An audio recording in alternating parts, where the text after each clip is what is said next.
So if we leave here at 5 o'clock, 5 o'clock we'll leave here. Okay, sounds good. Well, my camera's a lot higher, huh? Okay. All right, buddy. So today, near Bordeaux, France, I want to talk about Misa versus VAT. Okay? I am reading How the Mind Changes, How Minds Change. And it talks about, right now it's talking about a group called Lab, which is a LGBT activist group, and they go around asking people what their opinions are, and they try to change their minds about LGBT issues, or other, liberal social issues, or other social issues. So here's one of the guys who's really good at this interview process and good at, changing their minds. Can you read the orange part for us? What I envisage when I'm standing in front of a voter is that people have this intellectual, logical reasoning process. That's one part of how they process the world to make decisions. But they have this almost entirely separate emotional reasoning process, which is based on feelings and things they've experienced. So that's kind of, doesn't match up with how I see it. Actually, I think I just wanted you to read that to reinforce this illusion that we have about this logical reasoning process. Okay, then on page 33, the author says, explaining what this interviewer has said, once people see where their ideas come from, they become aware that they come from somewhere. They can then ask themselves if they learned anything new in the time since they last considered them, which is awesome. Deep canvassing is about gaining access to that emotional space, Steve explained, to help them unload some baggage, because that's where mind change happens. But they don't really know. Can you read this?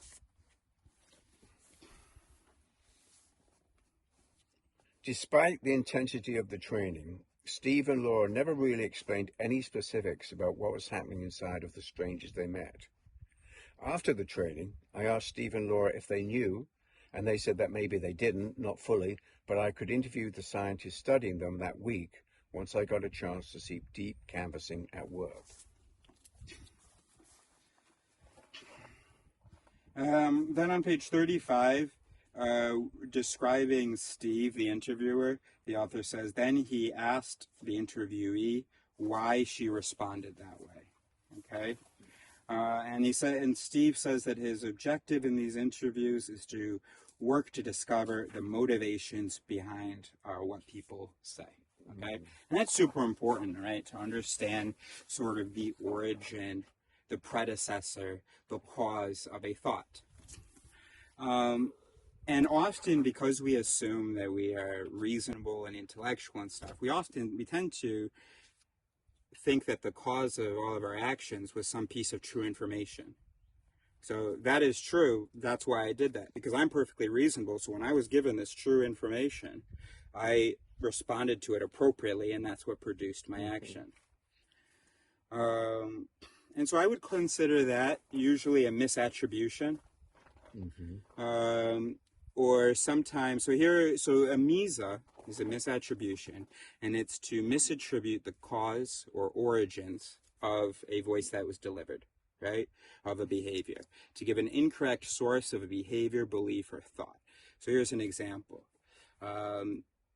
So maybe I just said, I don't really trust him, and then I tell you, I said that because of the way he carried himself.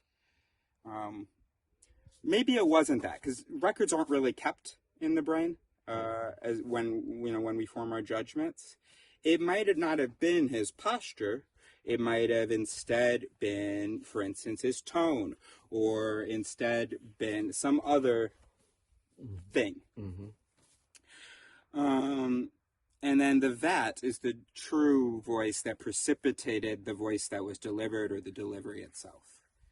So the voice to which we should attribute the delivery, and so it means the vraie attribution, the real attribution, the true attribution.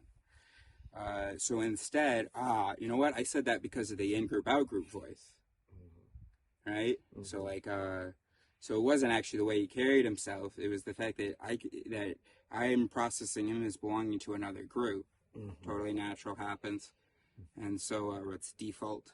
And that's where that maybe rejection or whatever my dislike comes from. And previously with the Misa, we said, I know this is true because blank other thing is true. So I know that I am good at this because I won this. Mm-hmm. But actually, maybe you know that you're good at this because of the self-serving voice that we all have, which we always present and see ourselves in a better light than is real. Mm-hmm.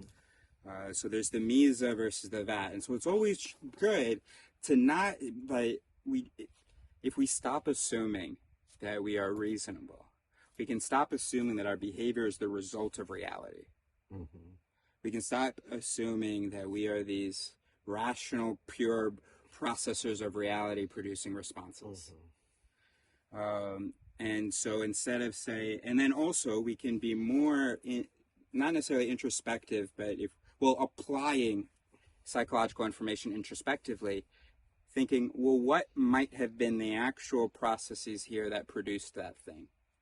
And so we just shouldn't take it for granted anytime we think that we know the cause. Mm-hmm. And we should investigate what the vat is. Right. Makes sense. So, and then there's just one more thing that I wanted to talk about. And it relates to another word that we had talked about, announcing.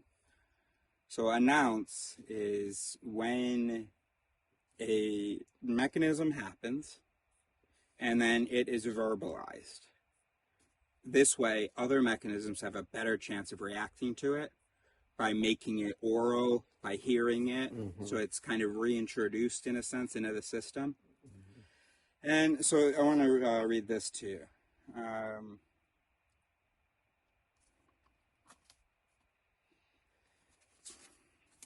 So it says here, you want them to think about their own thinking, which is kind of,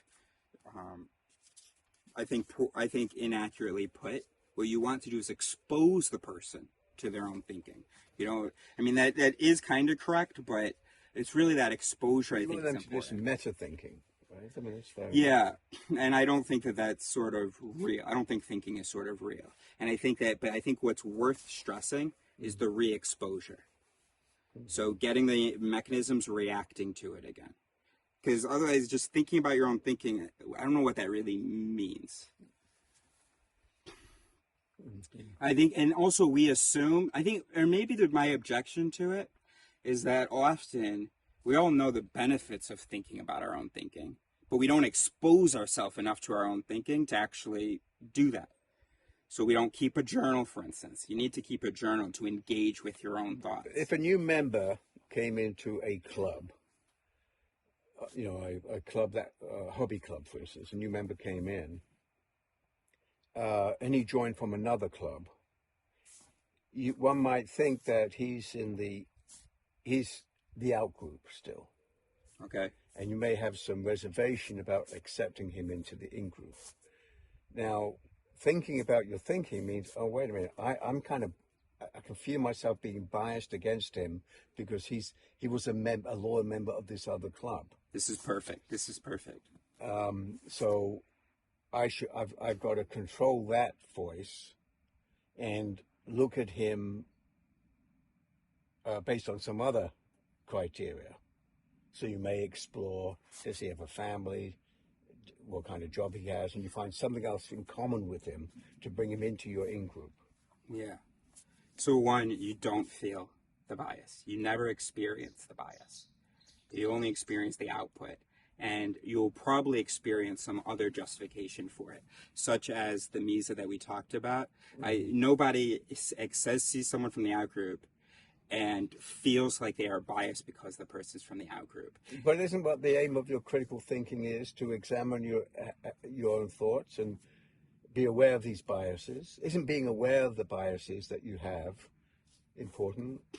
These logical fallacies or other biases? Yeah, it is. Mm-hmm. Yeah. Yeah. So if you have the capacity of being aware of them. No, you don't know. You're not aware of their activity. You can be aware of their existence, but you're not necessarily going to be aware of their activity. Unless if you try to really expose yourself to the thoughts, and then maybe you'll trigger one of the voices that recognizes that as a thing. And so then that's how you can ask, how can, you can look at other information. But that controller, remember, that's an Emmy there. That's a Jumi. There is no judge in there that says, oh, I can't trust this lawyer. This is the in-group, out-group one. So I'm going to look at other things. That doesn't exist.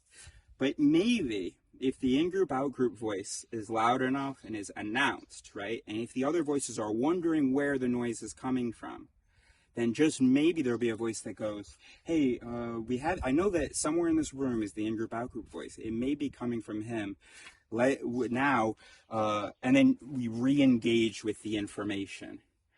But, yeah. Well, I don't know. I think I got caught up in words. I'm not sure. But I think I heard a Jumi. This idea of this self that is experiencing these voices and judging them. But in any case, it's not, what it is it's about spending time with the thing so that the voices can continue to react. Okay, so in the training, they said it was here in the conversation that a deep canvasser must perform their most delicate work. Even if a person's answer doesn't change, and this is a rating that they've given about what they believe. So on a scale of 0 to 10, 4 against abortion, 4. I mean, you know what I mean? And then so she said 5. She said 5 again.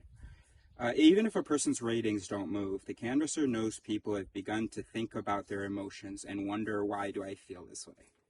After a twinge of unresolved introspection, people become highly motivated to sort out their feelings. There are mechanisms that are like, hold on, cognitive dissonance, need to... they will then produce a new set of justifications, weaker perhaps than before. That encourages a conversation. Instead of arguing, the canvasser listens, helping the voter untangle their thoughts by asking questions and reflecting back their answers to make certain they are hearing them correctly.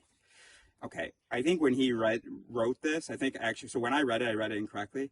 He's saying so that the people who heard the answers make sure they heard them correctly. I read this as make sure that the person who gave the answers heard their answers correctly. And I think that is a good way to, that is a good statement. Instead of arguing, the canvasser listens, helping the voter untangle their thoughts by asking questions and reflecting the voter's answers back to the voter to make sure that the voter heard their answers correctly. If people feel heard, they further articulate their opinions and often begin to question them. They don't so much begin to question them as the more they hear their own thoughts, the more other mechanisms get a chance to react. It's like we are solving a mystery together, Steve would later tell me. As people explain themselves, they begin to produce fresh insights into why they feel one way or another. This indicates they've engaged in active processing. Instead of defending, they begin contemplating. And once a person is contemplating, they often produce their own counter-arguments, and a newfound ambivalence washes over them. So what it really is just about trying to trip your own alarms, really. So if you keep saying variations of what you think and the pieces of it, well, without the value of wanting to, in order to go further into it. But if you're just kind of running it through over and over again, which I've mentioned that I often do, then you're giving those mechanisms, the other ones, a chance to react to them. And then at some point, and this is what happens often with me, I keep thinking about something, and then suddenly I go, oh, wait, problem. So I have an oppositional response to what was going on. And so, yes, so there are two things that we saw in these pages between like 33 and 36 of How Minds Change by David McRaney. One, there's the question of what is the VAT? What is the actual predecessor of the mental action? What is the other mental action that preceded this mental action? And we have to know that we don't automatically know what the VAT is. So usually we Misa, which is the verb. We make a Misa, we do a Misa, we misattribute. We have to have the humility to say, okay, I don't actually know where that came from. Mm-hmm. So then we can try to find the VAT.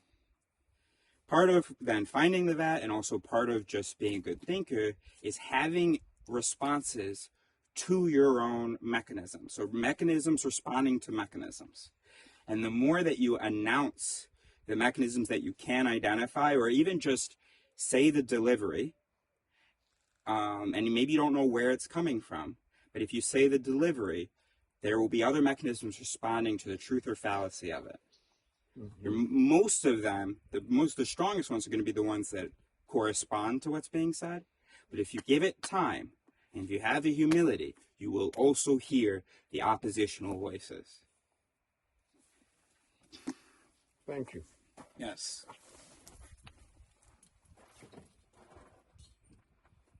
Okay, 1647.